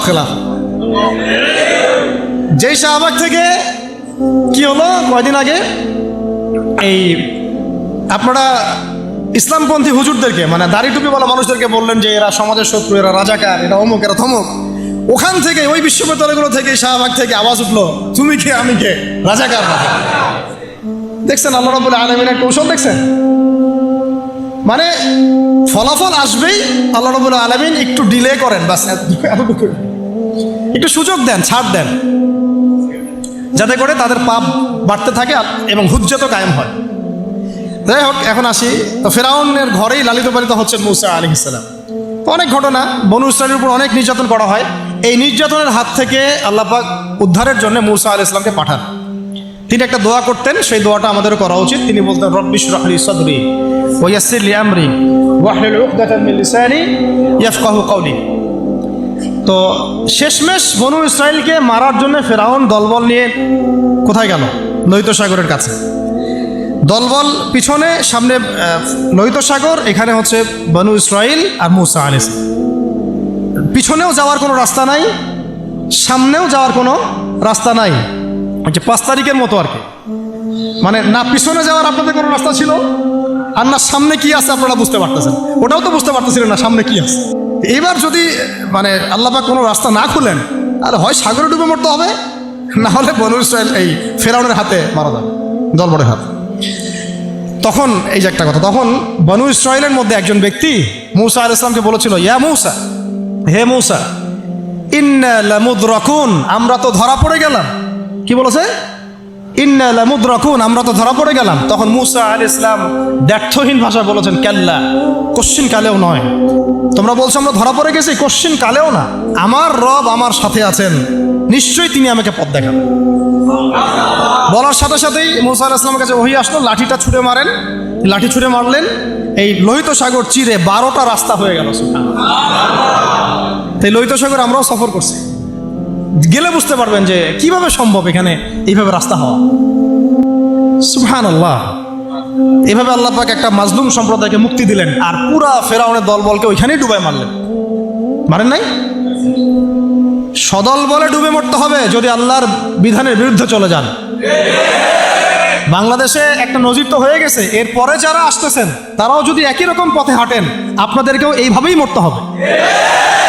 তখন কেউ কিন্তু আপনাদেরকে বাঁচাইতে পারবে না। সতর্ক হয়ে যান, ইতিহাস থেকে শিক্ষা নেন। ভুলেও নতুন বোতলে কোনো পুরাতন মদ খাওয়াইতে আসবেন না। ভুলেও নতুন বোতলে কোনো পুরাতন মদ খাওয়াইতে আসবেন না। আমরা কোরআন থেকে শিখবো, হাদিস থেকে শিখবো, নবীর সুন্নাহ থেকে শিখবো, সিরাত থেকে শিখবো। বাংলাদেশের মানুষ আমরা যারা ইসলামপন্থী, আমরা কেউ উগ্রবাদী নই, আমরা কেউই জঙ্গিবাদী কর্মকাণ্ডে লিপ্ত নই, আমরা কেউ কোনো সন্ত্রাসী কর্মকাণ্ডে লিপ্ত নই। এই পশ্চিমাদের শেখানো তন্ত্রমন্ত্রগুলো বাদ দেন। হ্যাঁ, আমরা শুধু এতটুকু চাই, আল্লাহ পাকের জমিনে পুরো ইসলামটাকে আপনারা বাস্তবায়ন করেন। আমরা কি বলেছি ব্যাংকিং সিস্টেম বাদ দিয়ে দেন? বলেছি ব্যাংকিং সিস্টেমটাকে সুদমুক্ত করেন। আমরা কি বলেছি পলিটিক্যাল সিস্টেম এগুলো সব সরাই দেন? আমরা বলেছি এখান থেকে জুলুম সরাই দেন। আমরা কি বলেছি শিক্ষা ব্যবস্থা সব উঠাই দেন, ইউনিভার্সিটি বন্ধ করে দেন? আমরা বলেছি শিক্ষা ব্যবস্থার যে ইসলাম বিরোধী শিক্ষাগুলো সেগুলো বন্ধ করে দেন। এই কাজগুলো করলে কি আমাদের জাতি পিছায় যাবে না আর আগাবে? তো এটা তো আমাদের স্বাধীনতা। আমরা ইসলাম বাই বার্থ ইসলাম পেয়েছি, এদেশের সংখ্যাগরিষ্ঠ মানুষ মুসলিম, এটা আমাদের প্রাণের দাবি। ইসলাম কেন্দ্রিক জীবন গড়ব ইনশাআল্লাহ। এবং আমরা বাংলাদেশে কোনো অমুসলিমের সাথে আমাদের কোনো কনফ্লিক্ট নাই, তারা তাদের ধর্ম তাদের মতো করে পালন করবে। আমার কথা কোরআন থেকে, কোরআনের আয়াত শুনেন। আল্লাহ পাক বলেছেন, ওয়ালান তারদা আনকাল ইয়াহুদ ওয়ালা নাসারা হাত্তা তাত্তাবিআ মিল্লাতাহুম। ইহুদি এবং নাসারারা কখনোই তোমাদের উপর সন্তুষ্ট হবে না যতদিন পর্যন্ত তোমরা তাদের ধর্ম গ্রহণ না করছো। যতই আপনি এভাবে ইলিশ পাঠান না কেন, ইহুদি, খ্রিস্টান এবং মুশরিকদের যে অ্যালায়েন্স আছে, এরা আমাদের উপরে কোশ্চিন কালেও সন্তুষ্ট হবে। কখন সন্তুষ্ট হবে? যখন আমরা ওদের দাসত্ব করতে যাব তখন। তাহলে দাসত্বের নাম কি স্বাধীনতা? এটাই কি স্বাধীনতার ব্যাখ্যা? তাহলে স্বাধীনতা শব্দ নিয়েও গাদ্দারি করতে আসেন। আমরা এখন থেকে ছাত্র জনতাকে পরিপূর্ণ ইসলামের দাওয়াত দেব ইনশাআল্লাহ। আমরা না উগ্রবাদী, আর আমরা না সন্ত্রাসী, আর আমরা না চরমপন্থী। আমরা শৈথিল্যতাবাদীও নই, আবার আমরা চরমপন্থীও নই। আমরা মধ্যমপন্থী। আমরা না কোনো এগ্রেসিভ কোনো অ্যাকশনে যাব, আর না আমরা এইসব বিষয়ে শিথিলতা আরোপ করব। আমরা মধ্যমপন্থী থাকবো, দাওয়াতের কাজ করব, তাবলীগের মেহনত করব, সৎ কাজে আদেশ করব, অসৎ কাজ নিষেধ করব, নিজেরা দিন পালন করব, পড়াশোনা করব, আমল করব, তাজকিয়া অর্জন করব, ওলামা কেরামদের সাথে সম্পর্ক রাখবো, এবং একটা ঐক্যবদ্ধ জাতি হিসেবে আমরা ইসলাম নিয়ে এগিয়ে যাবো ইনশাআল্লাহ। হ্যাঁ, যদি আমাদের দিকে চোখ তুলে তাকাতে আসেন তখন খবর খারাপ আছে ইনশাআল্লাহ। যদি চিন্তা করেন যে পার্বত্য অঞ্চল ভাগ করে আরেকটা দেশ বানাবো, তখন আমাদের অবস্থা দেখে নেবেন ইনশাআল্লাহ। যদি চিন্তা করেন যে আমরা এইখানে চাপ দিয়ে হ্যাঁ বাংলাদেশকে কয়েক টুকরা করে ফেলাবো, এরকম যদি কোনো চিন্তা থাকে, তাহলে বাঙালি এবং বাঙালি মুসলমানদের আসল চরিত্র দেখে নেবেন ইনশাআল্লাহ। সহ্য করতেছি আমরা এখন এগুলো, কিন্তু আমরা দায়িত্বশীল ভাইদেরকে বলবো, আপনারাই কিন্তু সামনের লিডার। আপনাদেরকে বলবো যে বুদ্ধিদীপ্ত হন, রাসূল সাল্লাল্লাহু আলাইহি ওয়াসাল্লামের সুন্নাত অনুযায়ী আপনি আগান। এর চেয়ে শ্রেষ্ঠ কোনো সুন্নাত পৃথিবীতে নাই। এসব আব্রাহাম লিঙ্কনের সুন্নাত, ওই মাও সেতুংয়ের সুন্নাত, আর মুসলিনের সুন্নাত, আর এই যে কি চেঙ্গিস খানের সুন্নাত, হ্যাঁ, এইসব সুন্নাত দিয়ে কোনো কাজ নাই। আল্লাহ পাক আমাদেরকে নবী মুহাম্মদ সাল্লাল্লাহু আলাইহি ওয়াসাল্লামের সুন্নাত বোঝার তৌফিক দান করেন। তিনি যেভাবে দিন প্রতিষ্ঠা করেছেন ওই পথে আগানোর তৌফিক দান করেন। শেষের অংশটুকু আমি অল্প সময় শেষ করছি। আমি আমাদের উম্মতের, মানে এই উম্মতের কয়েকজন বলতে থাকলে 100 জনের কথা বলা যাবে, দেখি কয়টা বলা যায়। জাস্ট কয়েকজন বীর পুরুষ এবং বীরঙ্গনা নারীর রচিত মহাকাব্যের কথা আপনাদেরকে বলবো। আপনার আগ্রহ আছে না? নাই এখন শোনা? আচ্ছা, একটা বিষয় আমাদের সামনে স্পষ্ট যে আমরা মুসলিম পরিবারে জন্মগ্রহণ করেছি, আমাদের রব একজন, আমাদের নবী একজন, আমাদের আসমানি কিতাব একদম ফাইনাল টেস্টিমেন্ট, এর কোনো ব্যত্যয় নাই, সংযোজন বিয়োজনের কোনো সুযোগ নাই। সুন্নত স্পষ্ট, নবীর তরিকা স্পষ্ট, দিন ইসলামও পরিপূর্ণ। নাকি দিন ইসলামে কিছু আছে কিছু নাই, এমন কি বিষয়টা? পরিপূর্ণ একটা জীবন ব্যবস্থাকে আমরা কমপ্লিট কোড অফ লাইফ বলি। এটা কোনো ধর্মের নাম নয়, এটা একটা জীবন ব্যবস্থার নাম। ইসলাম শুধু ধর্মের নাম নয়, এটা একটা পরিপূর্ণ জীবন ব্যবস্থার নাম। এখন এইটা নবীজি কি শুধু নিজে আমল করেছিলেন, না মানুষকেও দাওয়াত দিয়েছেন? এখন শুধু কি দাওয়াতই ছিল, নাকি পুরো দিনটাকে আরবের মধ্যে প্রতিষ্ঠা করে দিয়ে চলে গেছেন? এখন দিন প্রতিষ্ঠা করাটা কি তাহলে ইবাদত কি না? মানে ইবাদত করতে গেলে অনেক সময় অনেক রকম সুরতে আমাদের কাজ করতে হবে।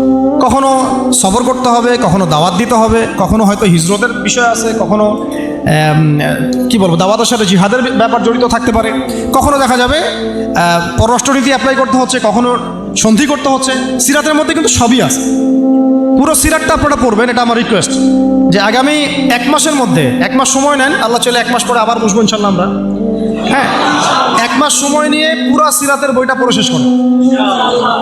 অনেক বই আছে সিরাতের, আমি একটা বইয়ের নাম বলতেছি যেটা খুব পাতলা, মাত্র 120 থেকে 30 পেজের বই, সিরাতে খতামুল আম্বিয়া। সিরাতে খতামুল আম্বিয়া, মুফতি মোহাম্মদ শফি রাহিমাহুল্লাহ তার লেখা, আল্লামা শফি রাহিমাহুল্লাহ তার লেখা সিরাতে খতামুল আম্বিয়া। সিরাতে খতামুল আম্বিয়া বইটা কিনেন, অনলাইনেই পাওয়া যায়, কিনে পড়াশোনা শুরু করেন। এটা সবচেয়ে প্রাইমারি লেভেলের বই, এটা মাদ্রাসায় পড়ানো হয়। এছাড়া রাহিকুল মাখতুম আছে, রহমাতুল্লাহ আলামিন আছে, হ্যাঁ, সিরাতে মোস্তফা আছে, অনেক সিরাতের বই আছে। এই বইমেলায় দেখলাম যে সিরাতের মনে হয় আরও 10টা-20টা নতুন বই আসছে। আলহামদুলিল্লাহ, আমার বাসায় সিরাতের এরকম 50-60টা বই আছে, ডিফারেন্ট রাইটারের। না, একটা বিষয় সম্পর্কে কয়েকটা রাইটারের বই পড়লে আপনার একটা ভালো কনসেপ্ট আসবে ইনশাআল্লাহ। যাই হোক, সিরাতটা পড়বেন তো ইনশাআল্লাহ। এই সিরাতের আলোকে আমরা দেখি যে দিন প্রতিষ্ঠা নবীজি করে দিয়ে গেছেন, না যান নাই? তো এইটা প্রতিষ্ঠা করতে গিয়ে অনেককে অনেক স্যাক্রিফাইস করতে হয়েছে। এই স্যাক্রিফাইসগুলো যারা করেছেন তাদের কিছু মহাকাব্য বলে শেষ করতেছে। কেন বলতেছে এটা? যেন আমাদের চলমান অভ্যুত্থানের মহাকাব্যগুলো যেন কালের গর্ভে হারায় না যায়, এই জন্য বলতেছে আমরা যেন স্মরণ রাখতে পারি। এবং আমাদের এটাই শেষ হয়ে যায় না, এই যুদ্ধ বা লড়াই সংগ্রাম হয়তো সামনেও করতে হইতে পারে, তখন আমাদের নিয়াত যেন বিশুদ্ধ থাকে, আমাদের ওই মহাকাব্যের সাথে যেন এই মানুষদের মহাকাব্যের মিল থাকে। আল্লাহ পাক আমাদেরকে তৌফিক দান করবেন। একজন নারী দিয়ে শুরু করব, মহিষী নারী, তার নাম হচ্ছেন সুমাইয়া রাদিয়াল্লাহু আনহা। নাম মনে আছে? সুমাইয়া রাদিয়াল্লাহু আনহা একজন দাসী, দাস প্রথা ছিল তখন, না, দাসী। তিনি, তার স্বামীর নাম ইয়াসির রাদিয়াল্লাহু আনহু, তার সন্তানের নাম আম্মার রাদিয়াল্লাহু আনহু। তারা 3জনই ইসলাম কবুল করেছেন। আর আবু জেহেল, আবু লাহাব, উতবা সাহেবার যে দারুন নাদওয়া, মানে ওই সময়কার কাফেরদের পার্লামেন্ট, এখনকার অনেকটা ওই ইয়ার মতো আর কি, বুঝে নেন, কাফেরদের পার্লামেন্ট, ওটার নাম কি? দারুন নাদওয়া। বলেন, দারুন নাদওয়া। এটা ছিল ওই মক্কার আবু জেহেলের পার্লামেন্ট। মক্কার আবু জেহেলের পার্লামেন্ট নাম কি? দারুন নাদওয়া। ওখানে সব কিছুর এই শয়তানিগুলার মোজাকারা হইতো আর কি, কথা বুঝতে পারছেন? এখনও কিন্তু দারুন নাদওয়া আছে বিশ্বে, আছে না? এখনকার আধুনিক দারুন নাদওয়া, ঠিক আছে? তো ওইখান থেকে মানে বিল পাস হচ্ছে যে এদেরকে এখন অত্যাচার করতে হবে, নির্যাতন করতে হবে। তো সুমাইয়া রাদিয়াল্লাহু আনহাকে একেবারে শুইয়ে দিয়ে পিটাতে রোদের মধ্যে একদিকে মারা হচ্ছে, আরেকদিকে বলা হচ্ছে যে মুহাম্মদ সাল্লাল্লাহু আলাইহি ওয়াসাল্লামের এই দিনটাকে অস্বীকার করতে হবে। একটু ধৈর্য ধরেন, জাস্ট অল্প কিছু সময়, আমি শেষ করে দিচ্ছি। এই মুহাম্মদ সাল্লাল্লাহু আলাইহি ওয়াসাল্লামের এই দিনটাকে অস্বীকার করতে হবে, না হলে তোমাকে হত্যা করব। তো সে তো কোনোভাবেই দিন ছাড়তে রাজি নয়। শেষমেশ আবু জেহেল তাকে টিটকারি মেরে বলছিল যে বুঝেছি তুমি আসলে মুহাম্মাদের দিনের স্বার্থে না, বরং মুহাম্মদ সাল্লাল্লাহু আলাইহি ওয়াসাল্লামের সৌন্দর্য দেখে তার মনে হয় আকর্ষণে দিন কবুল করছে। এই কথাটা বলার সাথে সাথেই সুমাইয়া রাদিয়াল্লাহু আনহা একদম তীব্র একটা প্রতিবাদ করেছেন, একটা গালি দিয়েছেন, খবিসের বাচ্চা, খবিস, নষ্ট মানুষের সন্তান, নষ্ট, এরকম একটা শব্দ আছে না আমাদের সমাজে, এরকম একটা মারাত্মক, মানে শক্ত একটা কথা বলে ফেলছে ওই সিচুয়েশনে। তো এইটা আবু জেহেলের তখন মানে ইজ্জত লেগে গেছে। তো সে পাশে থাকা একজন ওর মানে সহকারী, তার হাতে একটা বর্শা ছিল। ওই বর্শাটা নিয়ে সুমাইয়া রাদিয়াল্লাহু আনহার তলপেট লজ্জাস্থানের উপরের অংশে বরাবর একেবারে গেঁথে দিয়েছে, এবং এটাতে ফিনকি দিয়ে রক্ত ছোটা শুরু হয়েছে, এবং এতেই তার শাহাদাত হয়ে গেছে। ইসলামের ইতিহাসে আমাদের উম্মতের মুহাম্মদ সাল্লাল্লাহু আলাইহি ওয়াসাল্লামের কাছে কোরআন আসার পরে কিয়ামত পর্যন্ত যত ঘটনা ঘটবে, এই পুরো ঘটনার ইতিহাসের প্রথম শহীদ হচ্ছেন এই সুমাইয়া রাদিয়াল্লাহু আনহা। সর্বপ্রথম রক্ত দিয়ে দিন কায়েমের, রক্ত দিয়ে দিন প্রতিষ্ঠার এই মহাকাব্য রচনা করে গেছেন সুমাইয়া রাদিয়াল্লাহু আনহা। তারা কি দুনিয়ার কোনো স্বার্থে রক্ত দিয়েছিলেন? হ্যাঁ, তারা কি উপদেষ্টা হওয়ার জন্য রক্ত দিয়েছিলেন? তারা কি কোনো রাষ্ট্র ক্ষমতা পাওয়ার জন্য রক্ত দিয়েছিলেন? গনিমত পাওয়ার জন্য? শুধু এক আল্লাহকে রাজি খুশি করার জন্য তারা এই কাজগুলো করেছে। পরবর্তীতে আল্লাহ পাক তাদেরকে গনিমতও দিয়েছেন, রাষ্ট্রও দিয়েছেন, রাষ্ট্র ক্ষমতাও দিয়েছেন, সবই দিয়েছেন। তাদের কারো উদ্দেশ্য ছিল না, তাদের উদ্দেশ্য ছিল দিন প্রতিষ্ঠা করা, দিনকে প্রচার করা, প্রতিষ্ঠা করা, মানুষের মাঝখানে ছড়িয়ে দেওয়া আল্লাহর কালিমা লা ইলাহা ইল্লাল্লাহ মুহাম্মাদুর রাসূলুল্লাহ প্রতিষ্ঠা করা। আমাদের এই অভ্যুত্থানগুলা, বিপ্লবগুলোর যেন নিয়াত ঠিক থাকে, কথাটা বলার উদ্দেশ্য কি। অপোজিটে একটা দলিল আপনাকে দিয়ে যাচ্ছে আজকে। খায়বার যুদ্ধ থেকে ফেরার সময় নবী সাল্লাল্লাহু আলাইহি ওয়াসাল্লামের সাথে আরেকটা যুদ্ধ হয়ে গেছে। ইহুদিরা লুকায় ছিল, ওৎপেতে ছিল, দূর থেকে তীর নিক্ষেপ করেছে। নবী সাল্লাল্লাহু আলাইহি ওয়াসাল্লাম এবং সাহাবীরা এটাকে প্রোটেক্ট করেছেন। একদিন দুই দিন ওখানে থাকতে হয়েছে। এর মধ্যে একটা তীর এসে আল্লাহ নবী সাল্লাল্লাহু আলাইহি ওয়াসাল্লামের এই যে একটা খাদেম, সম্ভবত তার নাম মিদআম, কি নাম, এই মিদআমের বুকে এসে লাগে এবং সে মারা যায়। সাহাবীরা বলতে থাকেন যে সে কত সৌভাগ্যবান, নবীর খাদেম ছিল, শহীদ হয়ে গেল। নবীজি বলছেন না, বরং আমি ওকে জাহান্নামে দেখতেছি, নাউযুবিল্লাহ। তখন সাহাবীরা অবাক হয়ে জিজ্ঞাসা করলেন যে এটার পিছনে কারণ কি? নবী সাল্লাল্লাহু আলাইহি ওয়াসাল্লাম বলেন, খায়বার যুদ্ধের গনিমত থেকে একটা চাদর না বলে নিয়েছিল এই কারণে। খায়বার যুদ্ধের গনিমত থেকে একটা চাদর না বলে নেয়ার কারণে এই অবস্থা হয়েছে। তখন অন্য অনেকেই কিছু কিছু করে জিনিস সামনে আনা শুরু করলেন, এমনকি মেসওয়াক, হ্যাঁ, কাপড়, ছোট ছোট একটা গাছের ডাল, যারা একটা মেসওয়াকও নিয়েছে হয়তো না বলে, তারাও জমা দেওয়া শুরু করল। নবীজি বললেন এটা ছিল জাহান্নামের অংশ। এটা কি ছিল? জাহান্নামের অংশ। এখন বলেন, তাহলে যদি গন্তব্য উদ্দেশ্য আল্লাহ সন্তুষ্টি না হয়, তাহলে অনেক সময় অনেক ত্যাগেরও মূল্য পাওয়া যায় না। পক্ষান্তর আরেকটা দলিল নিয়ে নেন। উহুদের মাঠে একজন ইহুদি এসেছে সকালবেলা যুদ্ধ করতে। কে?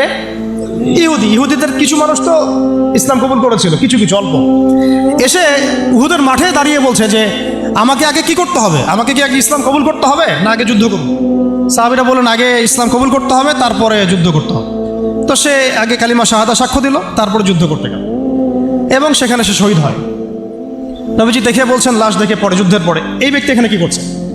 তখন সাহাবীরা বললেন যে ইনি সকালবেলা ইসলাম কবুল করেছেন, যুদ্ধ করে শহীদ হয়েছে।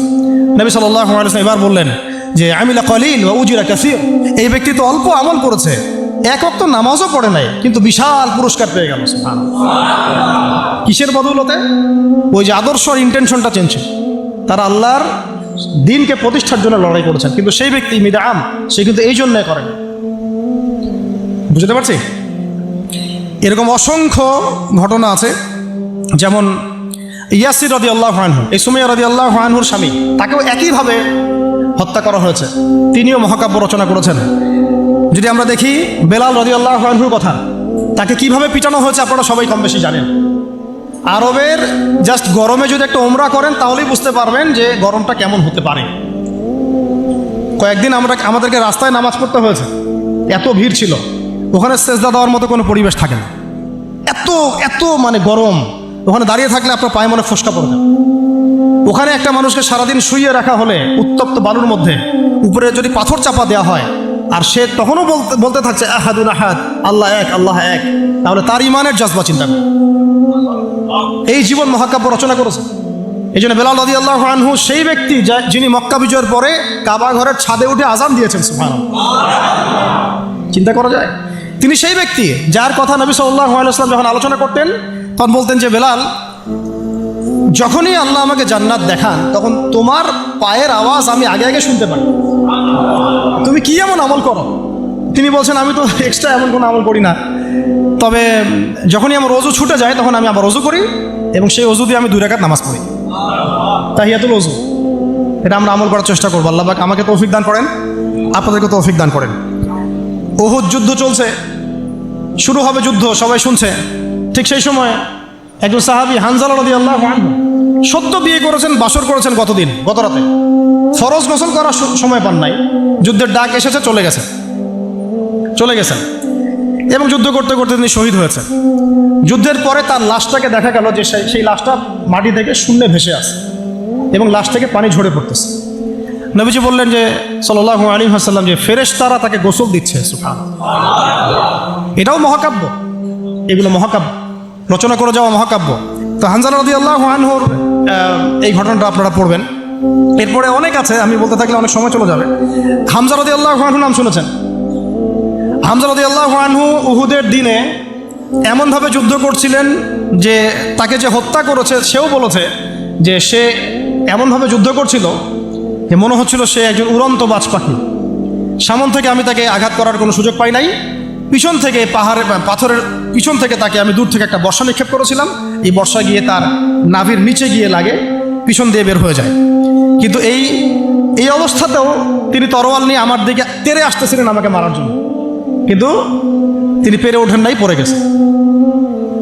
তারপরে তার লাশকে চিরে ফেলা হয় এবং কলিজাটা বের করে দাঁত দিয়ে কামড়ে খাওয়ার চেষ্টা করা হয়েছে। হামজা রাদিয়াল্লাহু আনহু ছিলেন বদর যুদ্ধের সবচেয়ে শ্রেষ্ঠ সাহাবী, বীর সাহাবী, যার হাতে অনেক কাফের মারা গেছে। এই জন্যে উতবা, শাইবা এদের এক পরিবারের পক্ষ থেকে একটা আক্রোশ ছিল যে যুদ্ধে জিতি আর না জিতে হামজাকে মারতে হবে। এই জন্য ওয়াহশী নামক একজন ব্যক্তিকে তারা হায়ার করেছিল। পরবর্তীতে সেই ওয়াহশী তিনিও ইসলাম কবুল করেছেন, আলহামদুলিল্লাহ। তাকে অনেকে হামজার কাতেল বলত। পরে মুসাইলামা কাযযাবের হত্যা আল্লাহ পাক এই ওয়াহশীর হাতে করেছেন। সুবহানাল্লাহ, আল্লাহ পাক তাকদীর ঘুরিয়ে দিয়েছিলেন। হামজা রাদিয়াল্লাহু আনহুর এই আত্মত্যাগটা কিন্তু ইতিহাস হয়ে আছে, মহাকাব্য হয়ে আছে না?